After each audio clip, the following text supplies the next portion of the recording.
وَلْتَكُن مِّنكُمْ أُمَّةٌ يَدْعُونَ إِلَى الْخَيْرِ وَيَأْمُرُونَ بِالْمَعْرُوفِ وَيَنْهَوْنَ عَنِ الْمُنكَرِ ۚ وَأُولَٰئِكَ هُمُ الْمُفْلِحُونَ.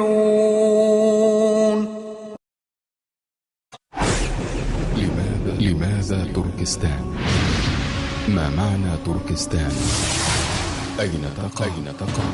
وكم مساحتها؟ كم عدد سكانها؟ وما لغتهم؟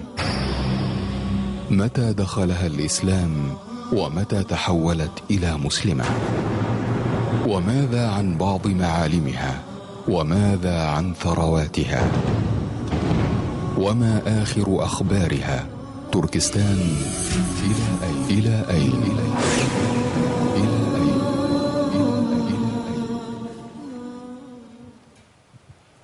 السلام عليكم ورحمة الله وبركاته. الحمد لله على كل نعمة أنعم علينا بها، وعلى كل بلية صرفها، وعلى كل أمر يسره، وعلى كل قضاء قدره، وعلى كل مخلوق كفاه. الحمد لله على تواتر الإنعام ونعمة الإسلام، وأشهد أن لا إله إلا الله الواحد العلام، وأشهد أن محمدًا عبده ورسوله سيد الأنام، صلى الله عليه وعلى آله وأصحابه وأتباعه، وعلى كل من صار على ضربه وانتهج نهجه واقتفى أثره إلى يوم الدين. أما بعد، أيها المشاهدون الكرام، مرحبا بكم على شاشة الرحمة في قناة الرحمة مع جراح الأمة وآلام الأمة، وكيف نعود بأمتنا مرة أخرى إلى المكانة التي وضعها ربها سبحانه وتعالى فيها شرعا، وأرادها منا سبحانه وتعالى شرعا. ولا تهنوا ولا تحزنوا وأنتم الأعلون إن كنتم مؤمنين. اللهم إنا نشكو إليك ضعف قوتنا، اللهم إنا نشكو إليك ضعف قوتنا وقلة حيلتنا وهوان المسلمين على الناس. اللهم أنت رب المستضعفين وأنت إلهنا، اللهم أنت رب المستضعفين وأنت إلهنا، اللهم أنت رب المستضعفين وأنت إلهنا. إلى من تكلنا؟ إلى بعيد يتجهمنا، أم إلى عدو ملكته أمرنا؟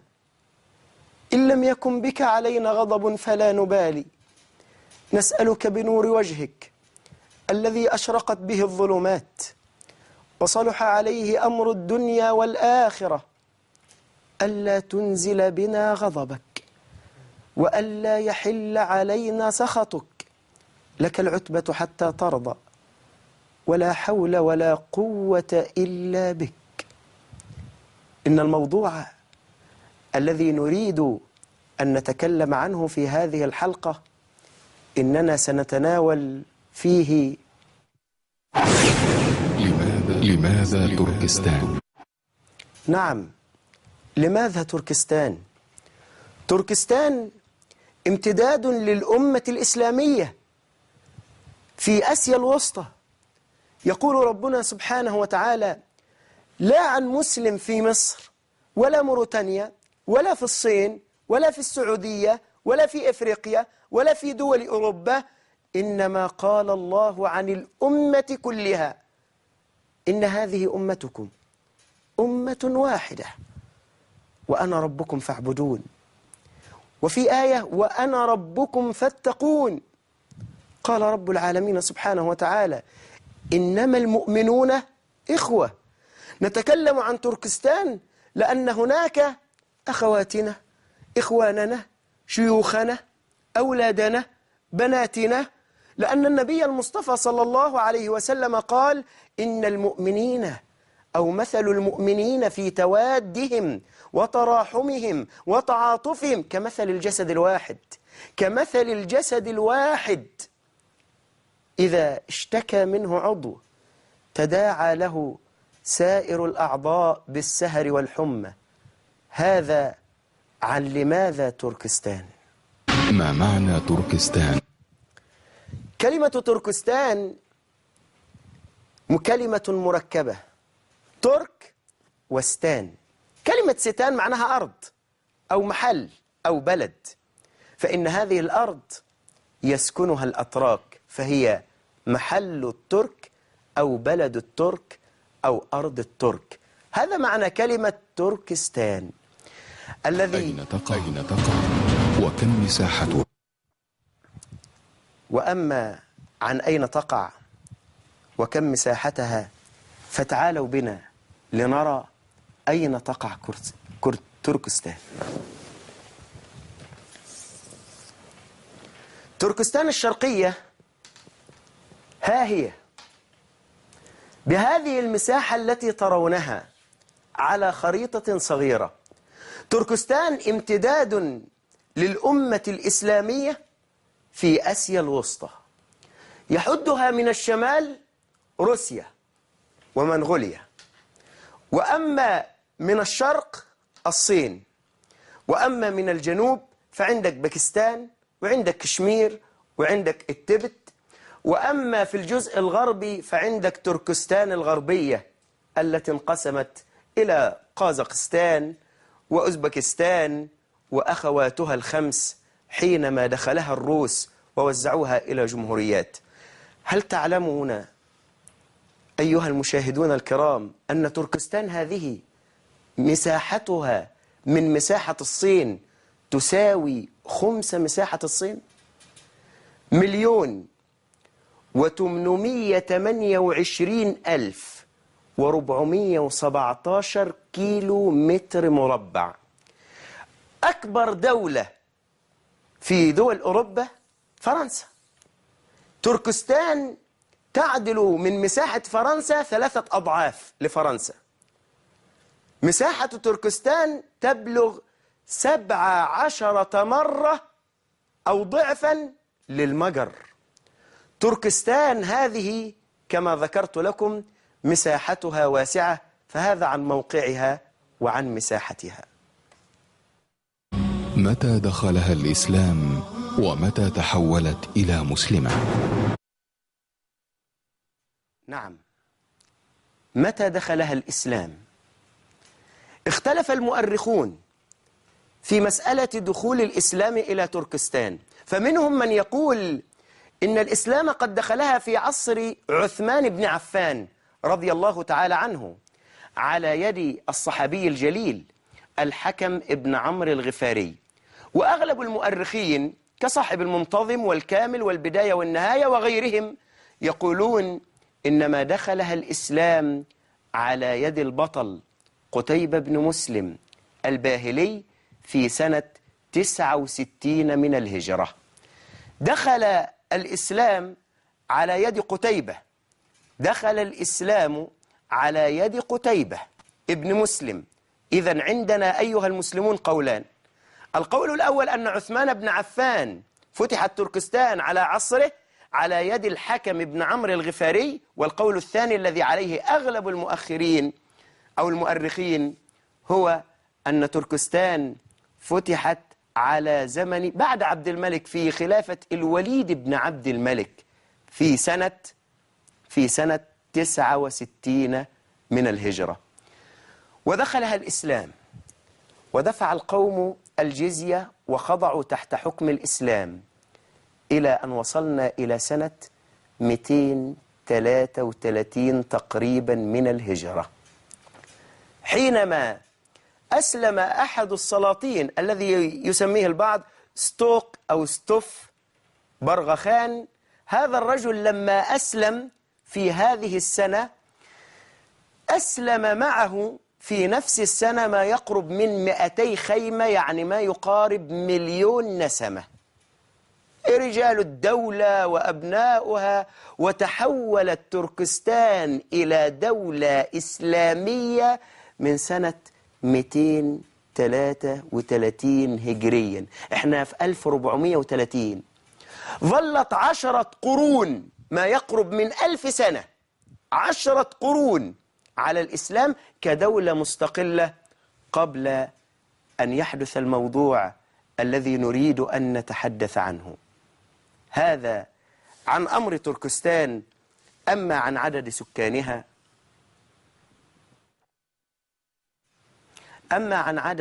سكانها، فإحصائية سنة 1990 بتقول لك ده هم 9 مليون بس، والإحصائية الرسمية يقول لك 15 مليون، وإحصائيات لجهات مستقلة قالوا العدد وصل إلى 25 مليون، ومنهم من قال إلى 30 مليون، ومنهم من وصل إلى 35 مليون.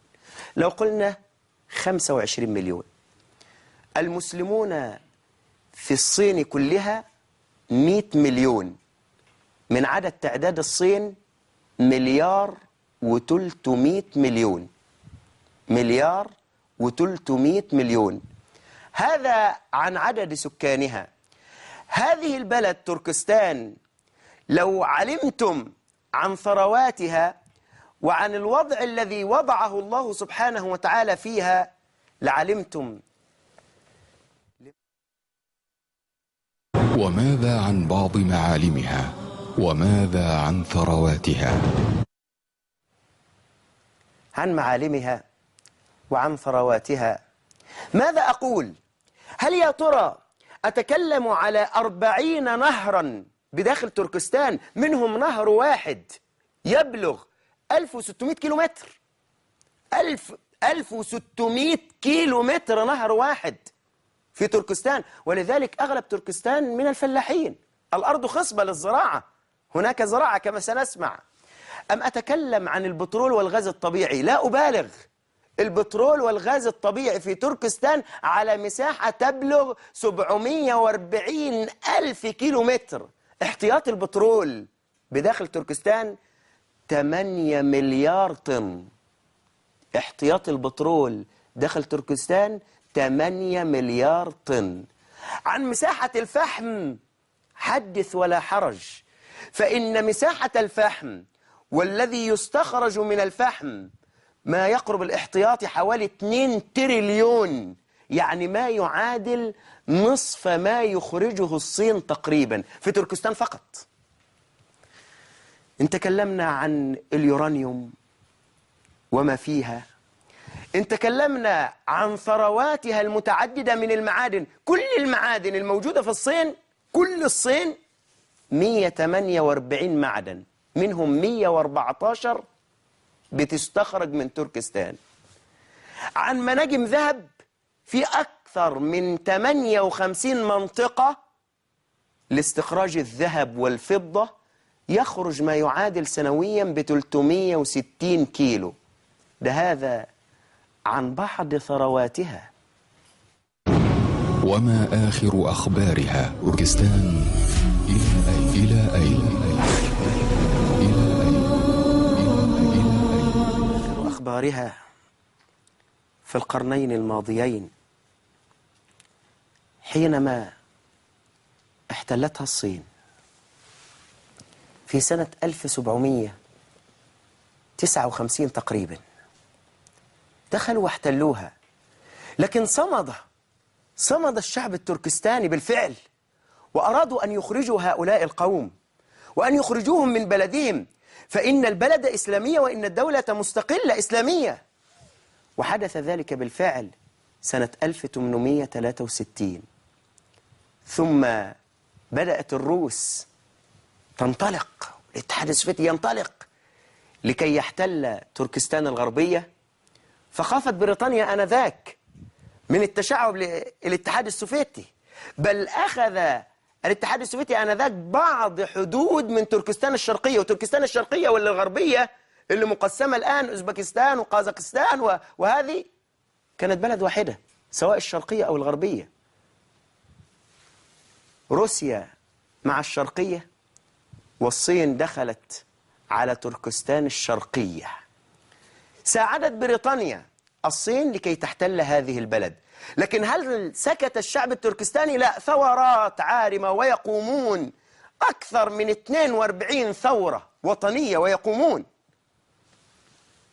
حتى بفضل الله سبحانه وتعالى من ضمن ما حدث في كشغر، منطقة عظيمة في تركستان، بل يقول البعض بأنها عاصمة. بدأوا بحكومة ويستقلون في الحكم سنة 1933. منطقة أخرى غولجة سنة 1944 بدأوا أيضا حكومة ومستقلة. لكن كان الاتحاد السوفيتي لا يريد دولة مستقلة إسلامية يعني تكون في هذا المكان تهدد بعض مستعمراته، فشجعوا الصين على أن يحتلوا مرة أخرى تركستان ويسقطون ما حدث في كشغر وغولجة، وحدث هذا بالفعل سنة 1949. عن آخر أخبارها يكون إن شاء الله بعد هذا الفاصل.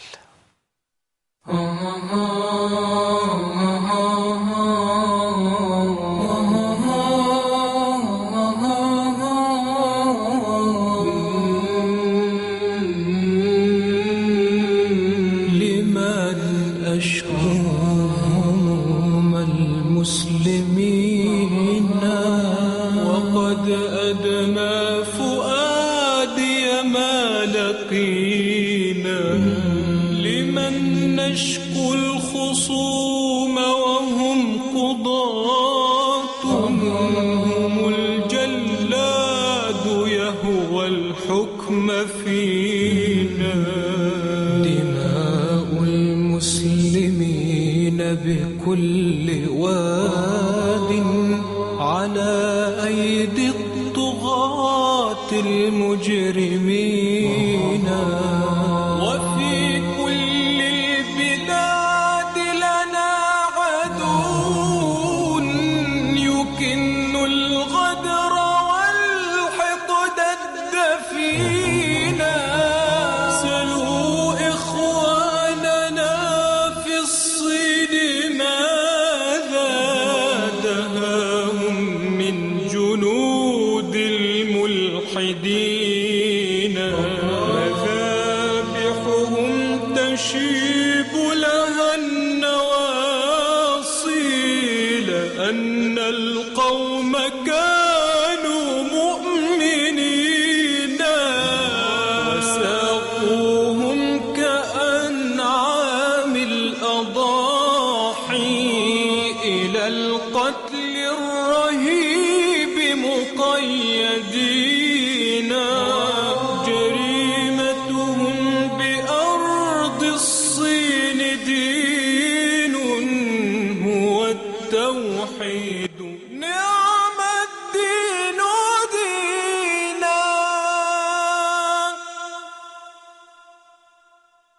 تركستان إلى أين؟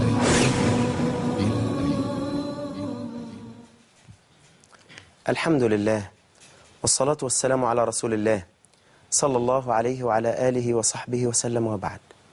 تركستان إلى أين؟ يسعدني ويشرفني أن يكون ضيفي في هذه الحلقة الدكتور عز الدين الورداني حفظه الله ونفع الله به، فأهلا وسهلا ومرحبا بكم يا دكتور. أهلا بكم. أهلا بكم. حضرتك يا دكتور في رسالة الماجستير والدكتوراه تكلمت عن تركستان. نعم. أريد أن أعلم لما. تركستان قضية منسية من قضايا العالم الإسلامي، تقع في أطراف أو أقصى أطراف العالم الإسلامي. نعم. ولذلك لم يكن بها اهتمام كبير. عاصرت فترة سقوطها، تعاصرت مع فترات الاستعمار اللي عانى منه العالم الإسلامي بأسره، بذلك لم يكن هناك اهتمام. الروس سيطروا على تركستان الغربية، نعم. وقبل ذلك لو الخريطة تتضح أكثر سيطروا على مناطق سيبيريا. نعم. مناطق سيبيريا هذه كانت مناطق خانات المسلمين. نعم. خانات الأتراك في كازان واستراخان، هذه كانت أيضا أراضي تركية سيطر عليها الروس. بعد سقوطها دخلوا إلى باقي تركستان الغربي، قبلهم كان الصينيون في سنة 1760 أو 1759 نجحوا في احتلال تركستان الشرقية بعد ضعف الدولة التي كانت قائمة بها آنذاك للخلافات الكبيرة بين الأسرة الحاكمة والضعف الظاهر لحكامها. تمكنت الصين في هذه الفترة من السيطرة عليها بسبب الضعف الموجود في تركستان بسبب الضعف، والضعف بالأساس كان يرجع إلى أسباب عديدة يعني يطول شرحها، ولكن بالأساس ضعف السلطة التي كانت قائمة لخلافات دينية وخلافات مذهبية وطمع في الحكم بين مختلف الأمراء. لا حول ولا قوة إلا بالله. وهذه مأساة الأمة الإسلامية منذ القدم، يعني تجد يعني للأسف الشديد لم تنجح الأمة في تطوير نظام حكم يستطيع الوصول لأفضل العناصر التي تحكم. يعني تركت من يستطيع أو من يتغلب هو الذي يحكم، وبالتالي ضعفت تركستان الشرقية. تحالف جزء من الأمراء مع الصين، وتحالف جزء آخر مع دولة القلموق التي كانت قائمة آنذاك. حدث الصراع وانتهزت الصين الفرصة في عهد إمبراطورية المانشو وتمكنت من غزو الصين والقضاء على القلموق وعلى الحكومة القائمة في تركستان قبل أن الشرقية. تكتب في هذا الموضوع يا دكتور، كنت تعلم عن الموضوع شيئا؟ في الحقيقة لم أكن أعلم الكثير، كنت أعلم شيء عن تركستان الغربية. ما الذي جعلك تؤلف أو تجعل الماجستير والدكتوراه في تركستان بالذات؟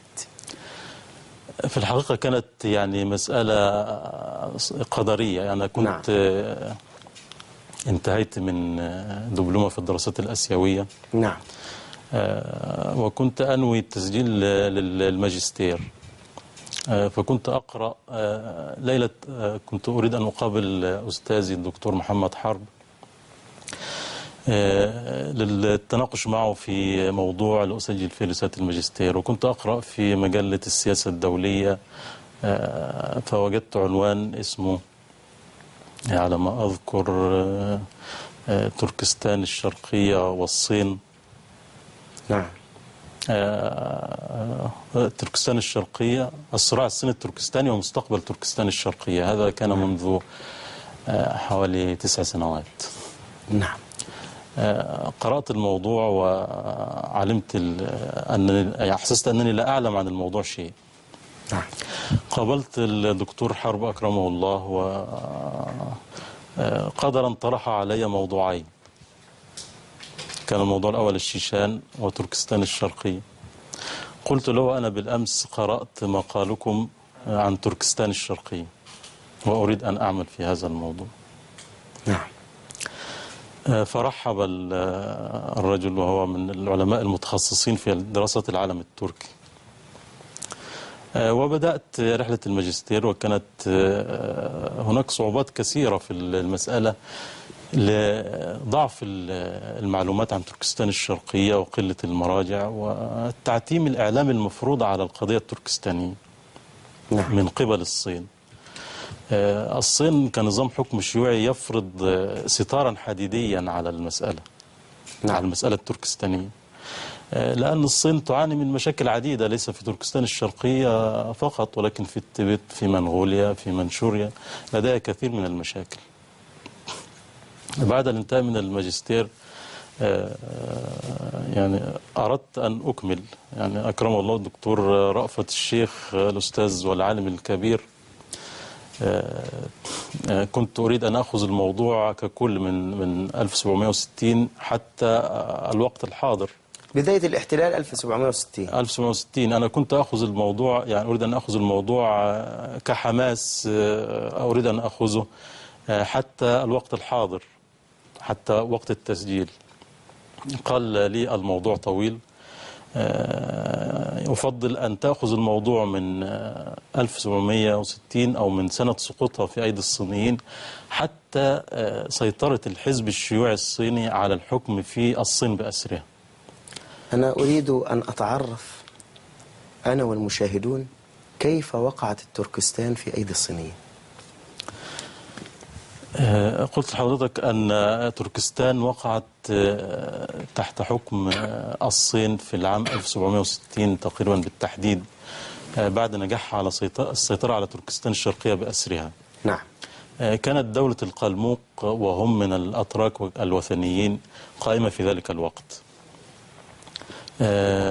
وكان هناك صراع داخلي داخل تركستان الشرقية في دولة الخجوات، أو كانوا يسمون الحكام المحليين الموجودين في تركستان.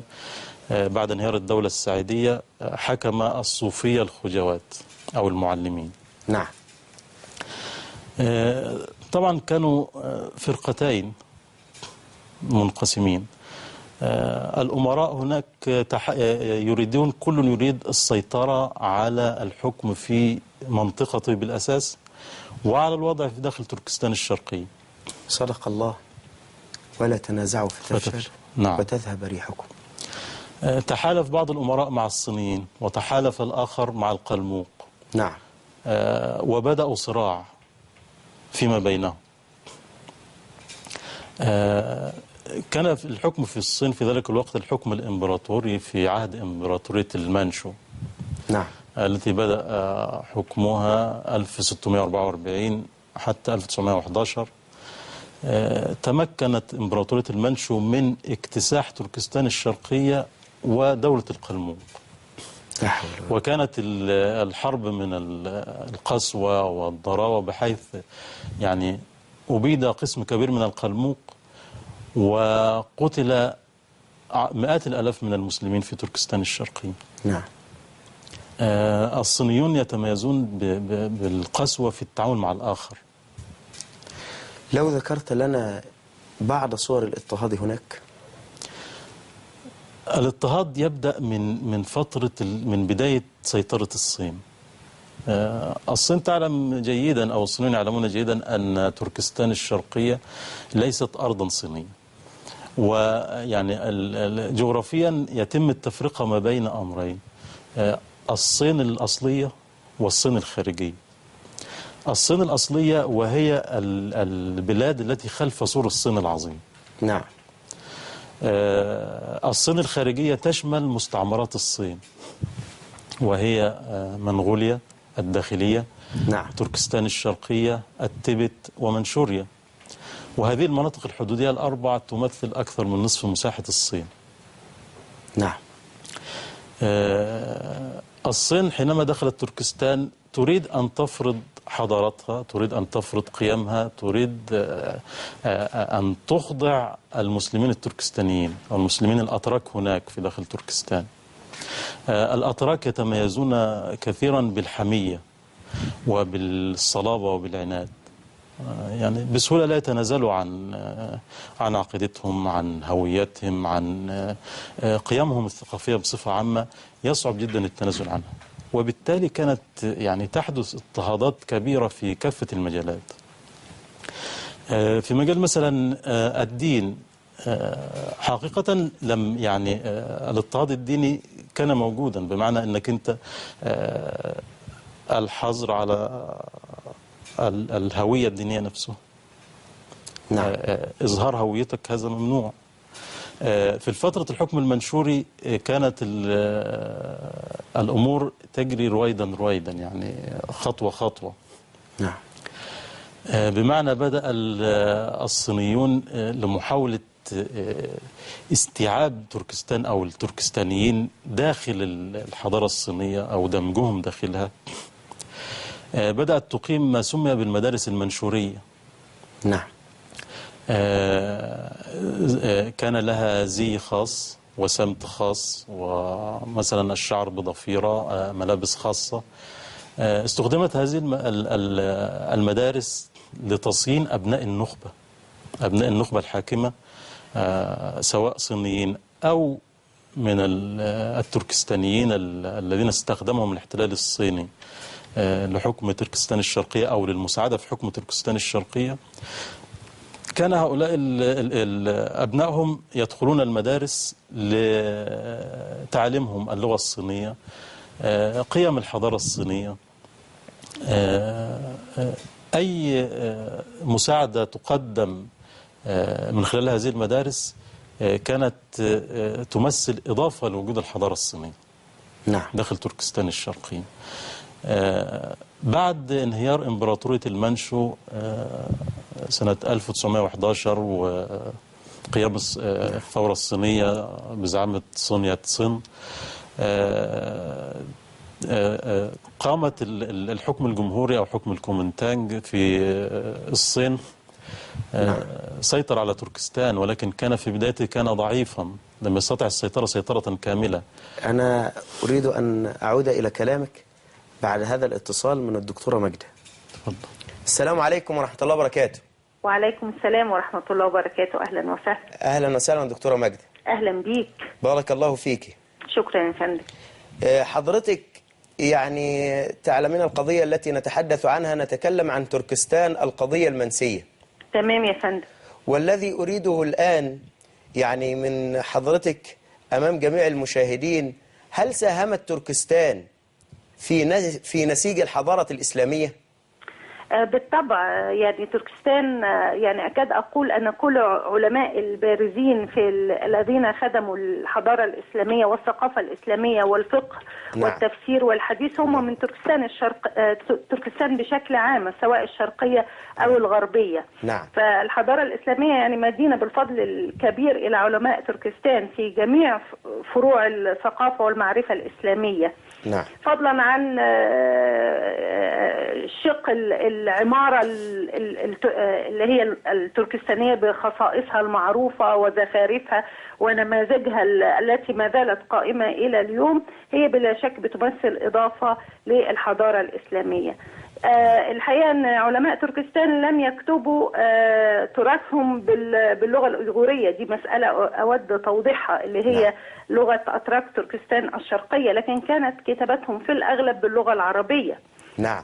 يعني لأنهم اعتزوا بهذه اللغة واعتزوا بالحرف العربي الذي صار الحرف المعتمد لديهم منذ أن اعتنقوا الإسلام إلى اليوم، يعني منذ أكثر من 1000 عام لم يغير أتراك تركستان الشرقية الحرف العربي الذي استخدموه في الكتابة. فضلا عن أن عيون مؤلفاتهم كانت باللغة العربية. يعني كلنا بلا شك يعرف ما أسداه البخاري، وهو من علماء تركستان الكبرى، والنسائي والنسفي من خدمة للعلوم الإسلامية بشكل عام. نعم. فمساهمة تركستان في الحضارة الإسلامية أمر يعني ما زال نستفيد منها إلى اليوم. نعم، جزاك الله خيرا يا دكتور. وإياكم يا فندم. الله يبارك في حضرتك. كما استمعنا تركستان لها مكانة.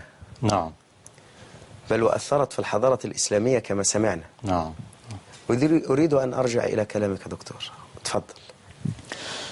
بعد الحكم الجمهوري 1911 كان الحكم ضعيف، فتميزت هذه الفترة بما سمي عصر أمراء الحرب في تركستان الشرقية.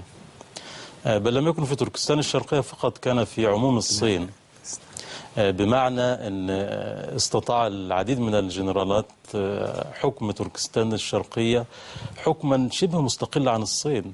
الجنرالات هؤلاء كانوا صينيين بالأساس. نعم. ولم يكونوا تركستانيين. في هذه الفترة حدث اضطهاد بالغ للتركستانيين، وبالذات في عهد جين شورين وشين شيتساي. نعم. كانت هناك قسوة شديدة للغاية في التعامل مع المسلمين، قسوة في قمع الثورات. ماذا صنعوا بالضبط لمن يظهر هويته الدينية هناك؟ تتضح هذه أكثر في فترة الحكم الشيوعي. نعم. بمعنى بعد يعني في فترة، يعني نكمل قليلا، في فترة الحكم الجمهوري حدثت عدة ثورات، بل استطاعت تركستان الشرقية الاستقلال. نعم. وإعلان الجمهورية، واعترفت بالجمهورية العديد من الدول. سنة 1933 استطاعت تركستان الشرقية إعلان قيام جمهورية تركستان الشرقية الإسلامية في كاشغر. لم تستمر فترة طويلة حقيقة، ولكن أعلنتها. نعم. وتمكنت الصين مرة أخرى من القضاء على الجمهورية الوليدة وإعادة السيطرة على تركستان الشرقية. نعم. الثورة الأكبر كانت في عام 1944 فيما سمي في ذلك الوقت بثورة الولايات الثلاث. كانت في مناطق بدأت من الشمال نعم. بزعامة الشيخ علي خنطورة والسيد أحمد جان قاسمي. استطاعت اكتساح مناطق الشمال، واشتعلت الثورة أيضا في كاشغر وفي خوتن وفي مناطق الجنوب وفي وسط تركستان. استطاعت اكتساح تقريبا كل تركستان الشرقية وهزيمة لما قام الشيخ علي خان. لما قام الشيخ علي خنطورة. نعم. في هذا الوقت يعني لقي الصينيون هزيمة كبيرة في مانس. نعم. وهذه معركة مشهورة، حتى صرح بعض القادة الصينيون أن لم يبقى بين يعني رحيل الصين عن تركستان الشرقية رحيلا نهائيا بعدما قاموا وتمكنوا ولله الحمد. بعدما قاموا سنة 44. أنا سأكمل مع حضرتك. معنا الدكتور رأفت الشيخ. تفضل. السلام عليكم ورحمة الله وبركاته يا دكتور. عليكم السلام ورحمة الله. أهلا وسهلا ومرحبا بكم يا دكتور. أهلا وسهلا. بارك الله فيك يا دكتور. نتكلم عن تركستان القضية المنسية. أيوة. وأريد من حضرتك يعني أن أنت تبين لنا مكانة التركستان في نسيج الحضارة الإسلامية وعلمائها.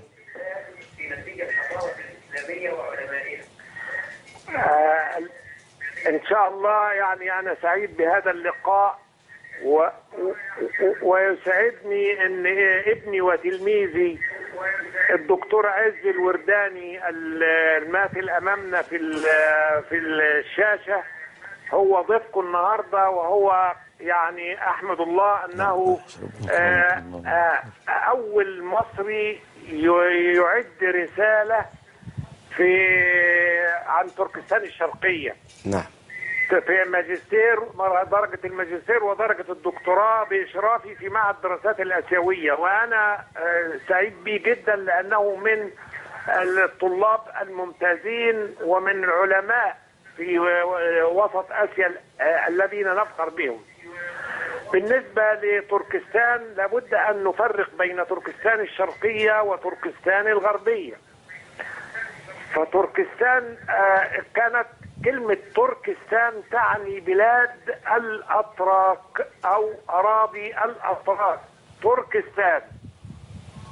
ومن هنا في أثناء الزحف الاستعماري الروسي والصيني على هذه المنطقة بعد تدمير جنكيز خان لهذه البلاد ذات الحضارة الضاربة في جذورها في التاريخ،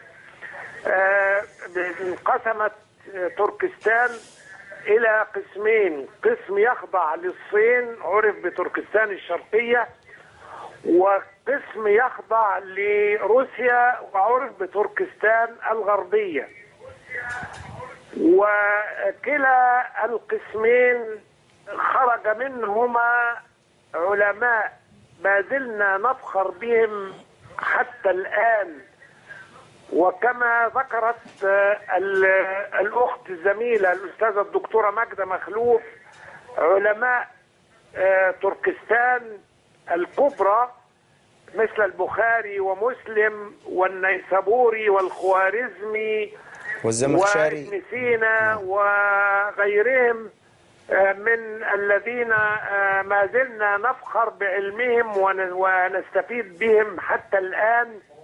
ولعل ما يذكر دائما وبرامج عن كتب علمت العالم لمؤلفين من هذه المنطقة، فنحن نسعد جدا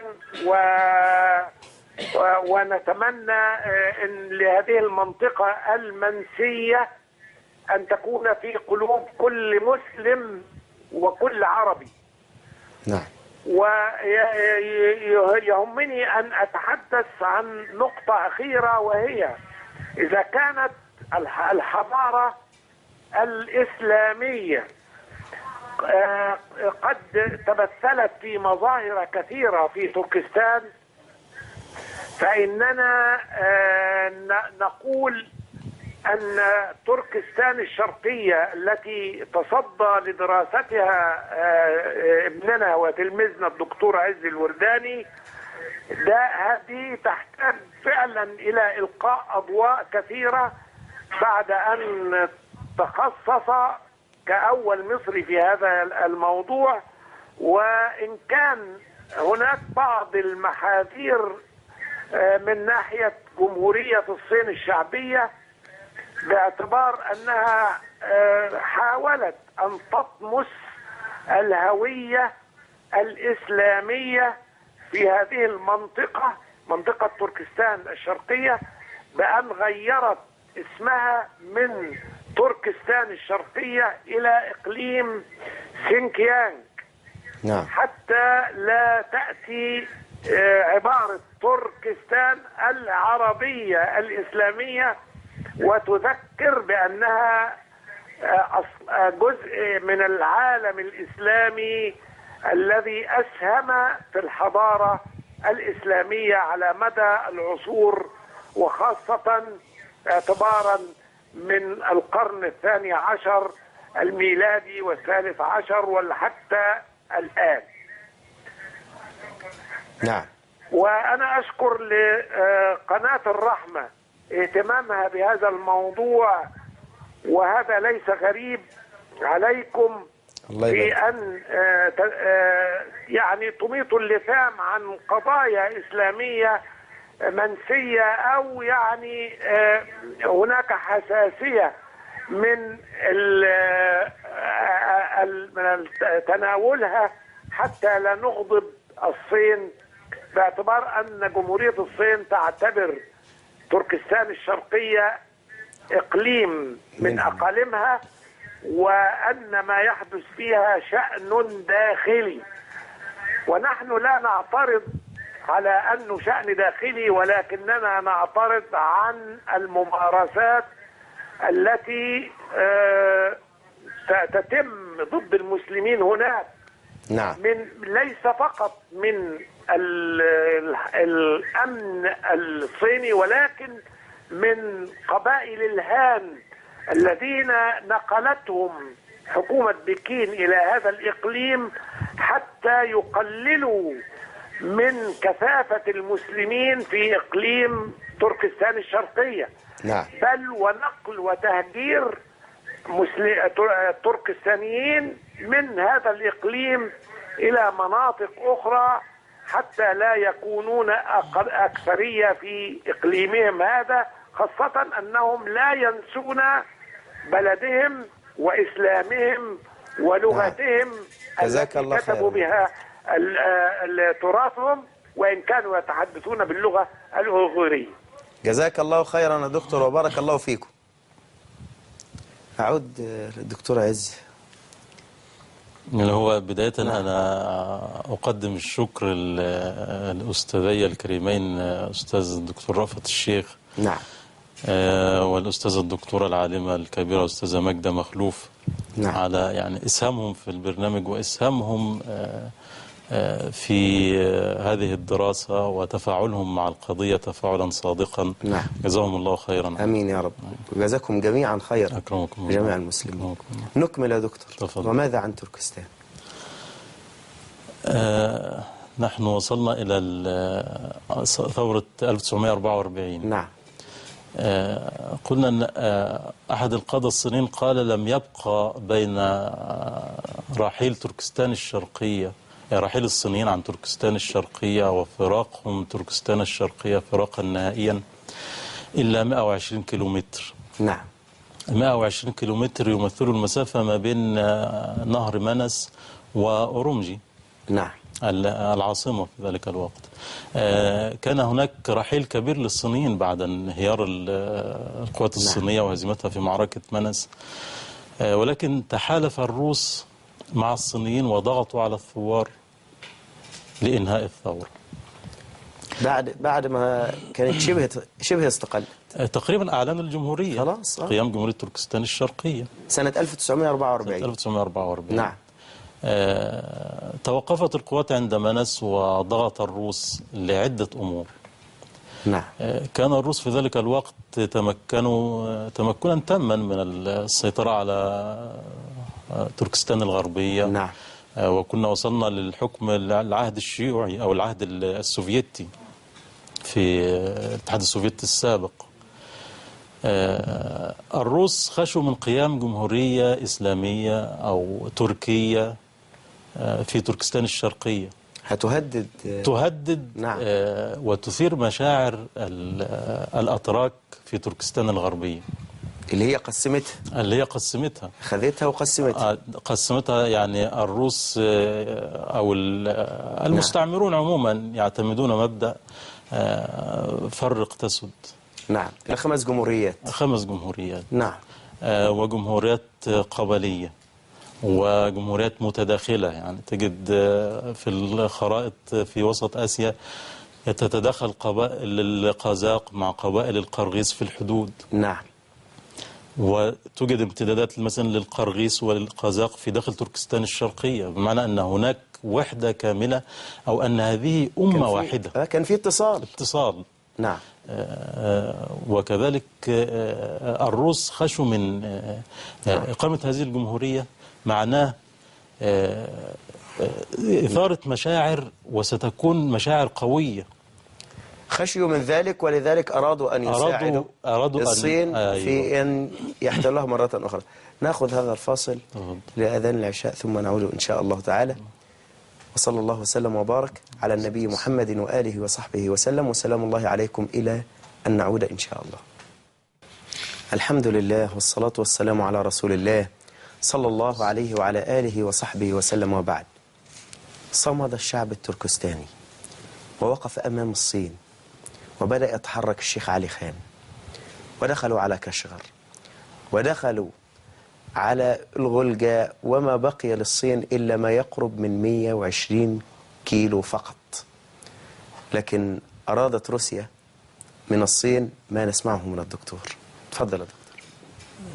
ضغطت روسيا على القادة التركستانيين في ذلك الوقت لإيقاف القتال. نعم. وتوقف القتال في توقيت حاسم، بمعنى هناك انهيار للمقاومة الصينية وانسحاب ورحيل من تركستان الشرقية. توقفت الحرب في هذه الفترة. ضغط الروس لبدء مفاوضات سلام مع الصينيين، وبالفعل حدثت مفاوضات سلام وأسفرت عن منح تركستان الشرقية حكما ذاتيا، وشكلت حكومة تركستانية ترأسها أولا حاكم صيني، ثم ترأسها بعد ذلك دكتور مسعود صبري أحد الزعماء التركستانيين، والسيد عيسى يوسف البتيكين، والسيد محمد أمين بغر. نعم. استمرت هذه الحكومة حتى العام 47، وبعد ذلك أعيد تشكيل الحكومة مرة أخرى. ظلت في تركستان الشرقية حكومة تركستانية تحكمها حكما ذاتيا، وبدأت في وضع مناهج تعليمية وإحياء الهوية التركستانية من جديد، ومقاومة. بدأت تستقل بدأت تستقل وتصنع لنفسها كيان يتفق مع هويتها التركية، هويتها الإسلامية. نعم. في هذه الفترة كان الحزب الشيوعي الصيني يتجه في داخل الصين لتحقيق النصر الحاسم على الجمهوريين. نعم. وبالفعل في أكتوبر عام 1949 تمكن الحزب الشيوعي الصيني من السيطرة على الحكم في كل الصين بأسرها، ومن دخول تركستان الشرقية بمساعدة روسيا، بمساعدة الحزب الشيوعي الروسي في الاتحاد السوفيتي. بلا شك، لأن هناك كان تقارب في هذه الفترة لاتفاق الإيديولوجية أو اتفاق المنهج مع بعضهم. بدخول الحكم الشيوعي الصيني لم يسكت التركستانيون، قاوموا. الكلام من 60 سنة يا دكتور. الكلام 60 سنة الكلام ده لسه من 60 سنة 60 فقط. سنة. نعم. نعم. الزعماء التركستانيون رأوا نقطتين: استمرار المقاومة نعم في الداخل وفي الخارج. طرح أولا طرح على الحاكم الصيني أو المندوب الحكومة الصينية في تركستان الشرقية في ذلك الوقت بإعلان استقلال تركستان الشرقية إعلانا تاما، وفي هذه الفترة قد تعترف بها الأمم المتحدة وبعض الدول، وبالتالي وضع الحزب الشيوعي الصيني في مأزق، ووضع الصين في مأزق باعتبارها دولة محتلة في هذا الوقت. رفض الحاكم الصيني، وكذلك كان هناك السيد برهان شاهيدي رئيس المقاطعة رفض وأعلن سقوط تركستان الشرقية تحت الحكم الشيوعي الصيني وولاءه له. بدخول الحزب الشيوعي الصيني بدأ يشن حملة شعواء. تعلم فضيلتك أن الشيوعية طبعا لا تعترف بالدين، نعم، ولا تعترف بأي هوية غير الهوية الشيوعية، الهوية الإلحادية، وبالتالي تمت مقاومة كل المظاهر الدينية وإلغائها. أغلقت آلاف المساجد، أعدم الكثير من العلماء. يعني يقول برهان شاهيدي أنه أعدم من الشخصيات الدينية ومن الشخصيات الثائرة في تركستان ما يقرب من 120,000. لا حول ولا قوة إلا بالله. من 120,000. الحكم الشيوعي الصيني اتخذ أساليب عديدة لمحو هوية التركستانيين.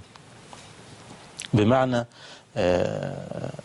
هذا الصراع في جوهره صراع حضارتين. نعم. حضارة تريد البقاء والدفاع عن هويتها في مواجهة هجمة شيوعية إلحادية لا تعتمد أي مبادئ غير مبدأ المصلحة فقط. نعم. وبالتالي شنت الحرب على كافة الأصعدة، على الصعيد الديني سواء التعليم الديني أو ممارسة العبادة، على صعيد التعليم المدني، على صعيد نقطة أكثر خطورة من ذلك، وهي نقطة التهجير إلى داخل تركستان الشرقية، تهجير العرق الأساسي في الصين اللي هو الهان إلى داخل تركستان الشرقية. وهذه نقطة بالغة الخطورة، معناها أنك تستحضر حضارة مشخصة في الأشخاص وتضعهم في هذا المكان. خلاص يستوطنوا المكان. يستوطنوا المكان. نعم. وأعدادهم تذويب عرقي. نعم.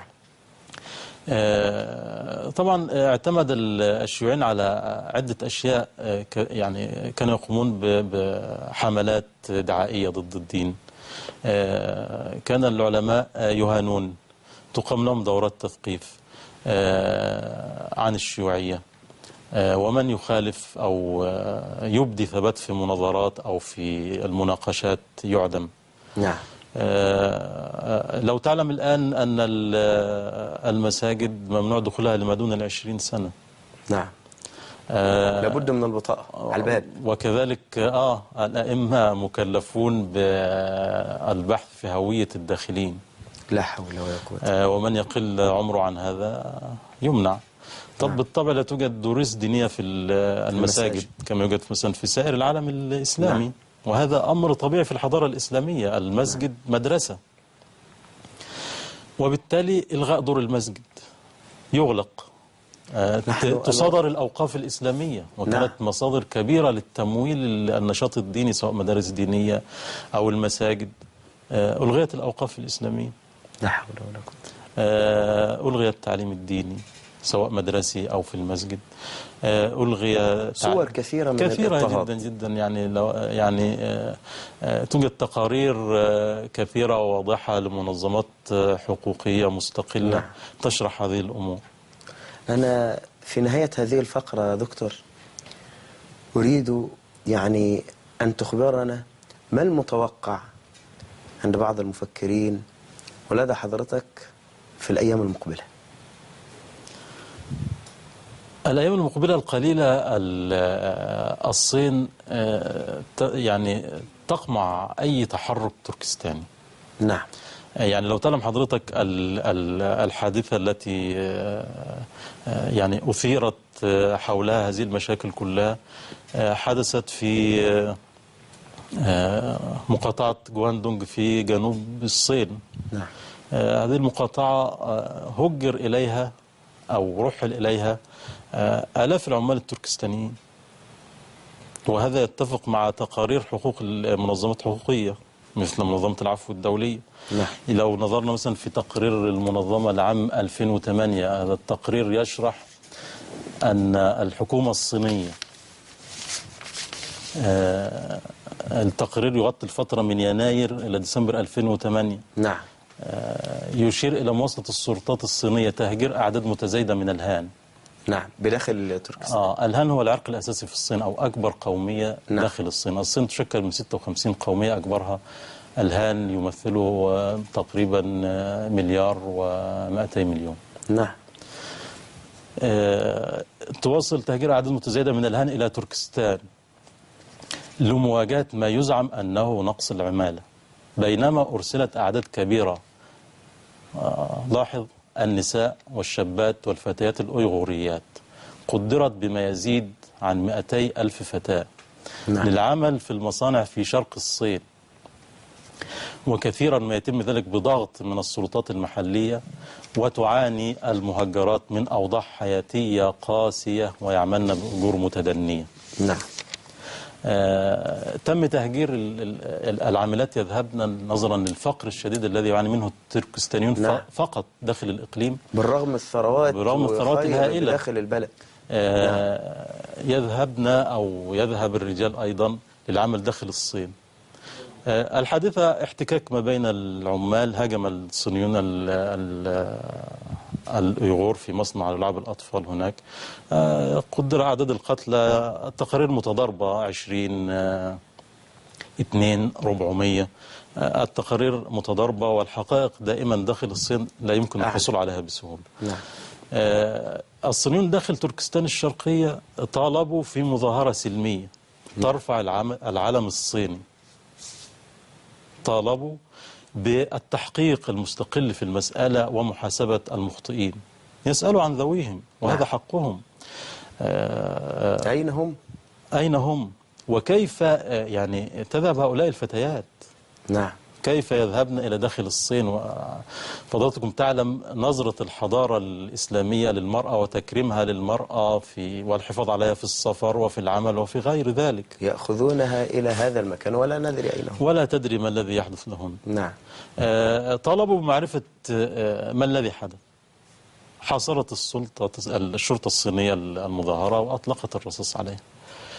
الوضع الحالي أن السلطات الصينية تمكنت من قمع المظاهرات واعتقال أعداد كبيرة، والقتلى نعم. قدرتهم ب 184 قتيل، ولكن الأعداد كبيرة كما نعم. يقال. وقدرت أعداد المعتقلين بحوالي، تقول السلطات أنهم يقرب من 1000. التقارير المستقلة تقول أنهم 20,000. لا حول. أعداد ضخمة. هذه في الأيام الماضية. الأيام الماضية. الأيام الماضية فقط. نعم.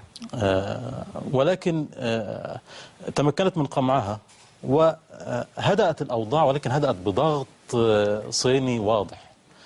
والصينيين يتمكنوا من، يعني هناك فرضية في التاريخ الصيني تقول أنهم لا يتمكنون من حكم المناطق الحدودية إلا بتغطية هذه الأماكن بالجنود أو نعم. بالقوات العسكرية. وهذه فرضية مشهورة في معنا التاريخ. صورة للمظاهرات بتاعتهم دكتور. نعم. يعني لو عرضناها فمع حضرتك. نعم تفضل يا دكتور. الوضع الحالي، الصين تمكنت من قمع المظاهرات بقسوة وبوحشية وبصمت دولي وتعتيم دولي إلا من منظمات مستقلة. نعم. أي مظاهرات؟ تفضل يا دكتور. هذه مظاهرات لهم قديمة. هذه أعتقد في تركيا. نعم. حينما مسكوا العالم الصيني. نعم. نعم. الوضع الحالي هناك ضغوط صينية وضغوط شديدة على المسلمين في تركستان الشرقية. نعم. وهناك صمت دولي وإسلامي مخزي. هذه قضية إذا لم نعتبرها قضية مسلمين فلنعتبرها قضية حقوق إنسان. نعم. نقول للعالم الإسلامي بل والعالم الغربي ولقد كرمنا. نعيد العبارة دي تاني يا دكتور. نعم. لو أنا ما اعتبرتهاش قضية مسلمين لنعتبرها قضية حقوق إنسان. قضية حقوق إنسان التي ينادي بها الغرب، الحكومات الغربية. نعم. وتنادي بها المنظمات الدولية، ولكن موقفها موقف انتقائي. بمعنى إذا كان نطالب بحقوق الإنسان في مناطق في تيمور الشرقية. نعم. وتمنح تيمور الشرقية الاستقلال لأنها كانت تابعة لإندونيسيا المسلمة. لماذا لا يعني تنادي الحكومات الغربية والمنظمات الدولية وتتعامل مع الأمر بحسم نعم وبتدخل قوي لدى الحكومة الصينية لجعل القضية قضية حقوق إنسان فقط، لا نريد أكثر من ذلك. نعم. لنجعل هؤلاء السكان الأتراك، ولا نقول المسلمين، الأتراك فقط، يعيشوا في سلام، يمارسوا هويتهم الحضارية. هذا أقل شيء. هذا أقل شيء نعم يمكن أن يقدم. هناك يعني الصمت الدولي هذا صمت محرج وغير طبيعي. نعم طبعا لمعايير كثيرة الدول تقدرها، ولكنها معايير انتقائية في أغلب الأمور. جزاك الله خيرا يا دكتور. وجزاكم خيرا. المستقبل للصين نعم. يعلم الله، يعني نذكر الصين بأن لا شيء يدوم. انهار الاتحاد السوفيتي السابق سنة 1991. نعم. هناك دراسات غربية بالأكثر ترجح أن هناك انهيار متوقع للصين لأمور كثيرة قد تحدث في داخل الصين. نعم. ربما أزمات اقتصادية، ربما تصاعد النزاعات الانفصالية داخل الأقاليم المختلفة. نعم. طبعا يعني حتى تحكم منطقة حكما صحيحا لابد أن يوجد يعني درجة عالية من الرضا عن هذا النظام الحاكم، بمعنى أن تمنحني حقي في ممارسة هويتي الحضارية على الأقل. نعم. هذا أقل شيء يمكن أن يقدم. إذا تمكنت من ذلك ترفع مستوى الرضا، حسن أوضاعي الاقتصادية، جعلني أصلي، جعلني أعبد الله.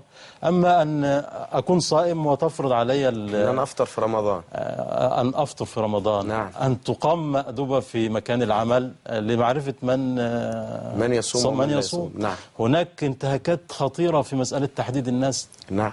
هناك عمليات إجهاض إجباري، هناك تعقيم، هناك قتل للمواليد، وهذه الأمور لا تتحدث عنها إلا المنظمات الدولية المستقلة. ويعني حقيقة أنا يعني كشخصي ونيابة عن الكثيرين من المتعاطفين مع القضية التركستانية، نعم، أقدم الشكر لهذه المنظمات مثل منظمة العفو الدولية، هيومان رايتس ووتش. هذه المنظمات تتناول المسألة باعتبارها قضية حقوق إنسان، وشكرا لها، في حين لا تتناولها أو تتغاضى كثير من الدول الإسلامية عنها وكثير من المنظمات الإسلامية عن هذه القضية، في موقف أقل ما يقال أنه محرج ومخزي. نعم. للعالم الإسلامي بل وللعالم أجمع. جزاك الله خيرا يا دكتور، وبارك الله فيك. أكرمكم الله. وسعدنا بهذا اللقاء. أكرمكم وأسأل الله. الله سبحانه وتعالى أن يكون في ميزان الحسنات. أكرمكم الله. وإن شاء الله سبحانه وتعالى يقر الله سبحانه وتعالى أعيننا جميعا بعودة تركستان دولة مستقلة ذاتية الحكم. ونشكر لقناة الرحمة إسهامها في هذا الأمر، فهي من القلائل من القنوات التي تعرضت لهذه المسألة. بارك الله فيك يا دكتور، وجزاك الله خيرا. الله. أيها المشاهدون الكرام، انتظرونا بعد هذا الفاصل. تركستان إلى أين؟ تركستان إلى أين؟ إلى أين؟ إلى أين؟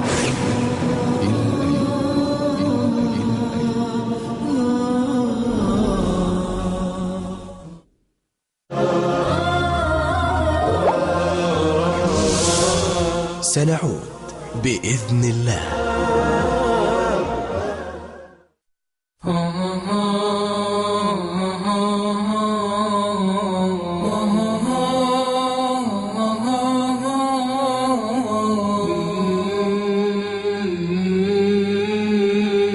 لمن أشهوم المسلمين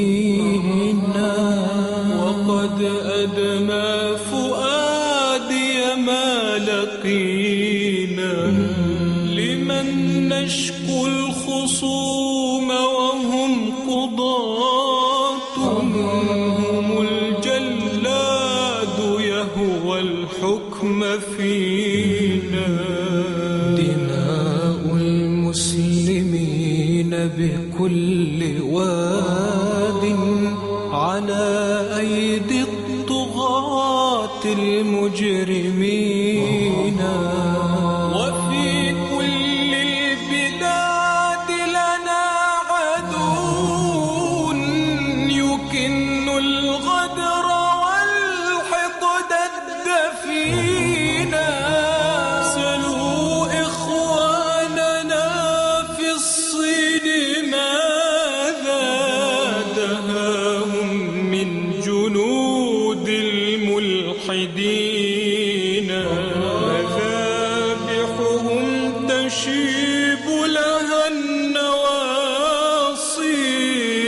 لأن القوم كانوا مؤمنين وساقوهم كأنعام الأضاحي إلى القتل الرهيب مقيدين.